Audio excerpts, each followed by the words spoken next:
చంద్రబాబు నాయుడు గారి పరిపాలనలో ఈరోజు ఏం చేస్తా ఉన్నారు అంటే దొంగ సాక్ష్యాలను వీళ్ళే క్రియేట్ చేస్తా ఉన్నారు. వీళ్ళే దొంగ సాక్ష్యాలను క్రియేట్ చేసి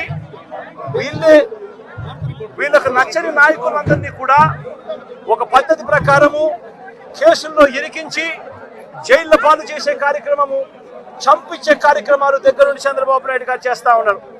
మొన్ననే పోసాని కృష్ణమురళిని చూసాం.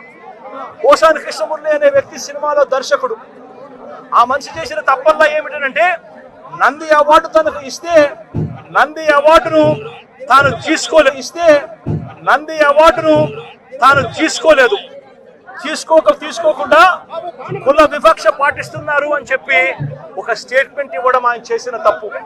2017లో ఆయన చేసిన ఈ తప్పుకు ఈరోజు ఇన్ని సంవత్సరాల తర్వాత ఆయన మీద 18 కేసులు పెట్టి ఆయన జైళ్ళ చుట్టూ తిప్పి ఏకంగా నెల రోజుల పైన ఆయన జైల్లో పెట్టించే కార్యక్రమాలు చేశారు.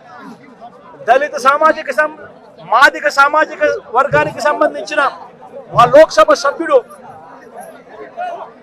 మాజీ లోక్సభ సభ్యుడు నందిగాం సురేష్ పై తప్పుడు కేసులు పెట్టి ఏకంగా 145 రోజులు అతన్ని జైల్లో పెట్టడం కూడా చేశారు. మాజీ ఎమ్మెల్యే పిల్లని రామకృష్ణారెడ్డి ఇతని మీద కూడా కుట్రపూరితంగా తప్పుడు కేసులు పెట్టి 55 రోజుల పాటు ఇతన్ని కూడా జైల్లో పెట్టించే కార్యక్రమాలు చేశారు.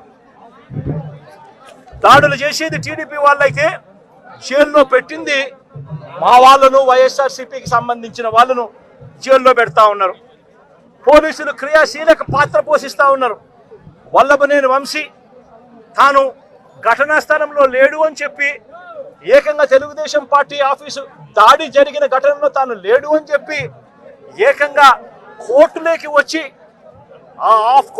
వచ్చి తెలుగుదేశం పార్టీకి సంబంధించిన వ్యక్తి, పనిచేస్తా ఉన్న వ్యక్తి కోర్టు 18 సార్లు ఆయనకు వాయిదాలు పిలిస్తే 18వ తారీఖు రాని తప్పని పరిస్థితిలో పోలీసులే తనను ప్రవేశపెడితే కోర్టు ముందర తానే వంశీ అనేవాడు అక్కడ లేడు అని చెప్పిన తర్వాత కూడా వంశీని అదే కేసులో ఇరికిచ్చి వంశీని ఇబ్బంది పెడుతూ ఇప్పటికి 50 రోజుల నుంచి వంశీని కూడా జైల్లో పెట్టించే కార్యక్రమాలు చేశారు.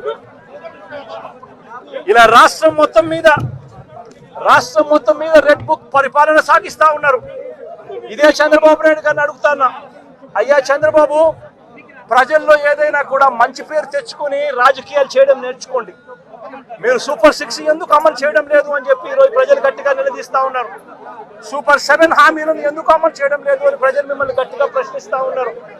ఇలాంటి ప్రశ్నించే సమయంలో ప్రజల గొంతు వినపడకూడదు అని చెప్పి రాష్ట్ర వ్యాప్తంగా రెడ్ బుక్ పాలన మీరు సాగిస్తూ వైఎస్ఆర్సీపీకి సంబంధించిన వాళ్ళు లేదా మీ సూపర్ 6ను, మీ సూపర్ 7ను ఎందుకు అమలు చేయడం లేదు అని చెప్పి అడుగుతా ఉన్న ప్రజలను మీరు దయా దాక్షిణ్యం లేకుండా ఈ రకంగా ప్రతి చోట కూడా పోలీసులను ఉపయోగించుకుంటూ ఎమ్మెల్యేలందరినీ కూడా హింసను ప్రోత్సహించండి అని చెప్పి వాళ్ళందరినీ కూడా ఉసగొలుపుతూ రాష్ట్ర వ్యాప్తంగా కూడా మీరు చేస్తా ఉన్న ఈ దౌర్జన్య కాండ త్వరలోనే ప్రజలు చూస్తా ఉన్నారు, దేవుడు చూస్తా ఉన్నాడు.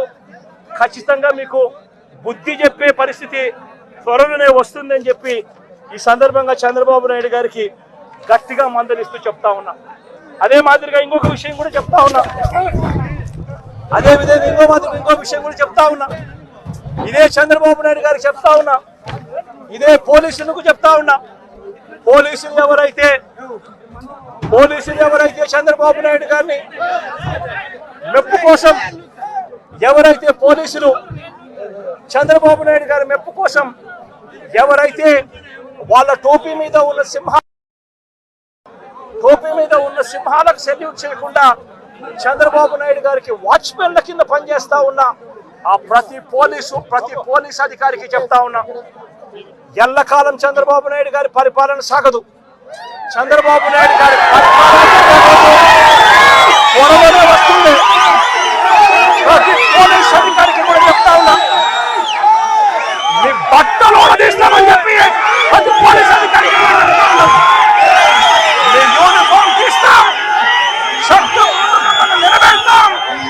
దోషులుగా మిమ్మల్ని నిలబెట్టి మీ యూనిఫామ్ తీయించి తొలగించి మీకు ఉద్యోగాలు లేకుండా చేస్తామని కూడా ఈ సందర్భంగా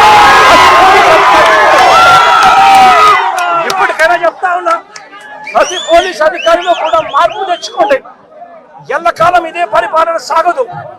మీరు చేసిన ప్రతి పనికి కూడా వడ్డీతో సహా లెక్కేసి మిమ్మల్ని దోషులుగా నిలబెట్టి మీతో కక్కిచ్చే కార్యక్రమం ఖచ్చితంగా చేస్తామని చెప్పి కూడా ఈ సందర్భంగా ప్రతి పోలీస్ అధికారికి కూడా చెప్తా ఉన్నాం.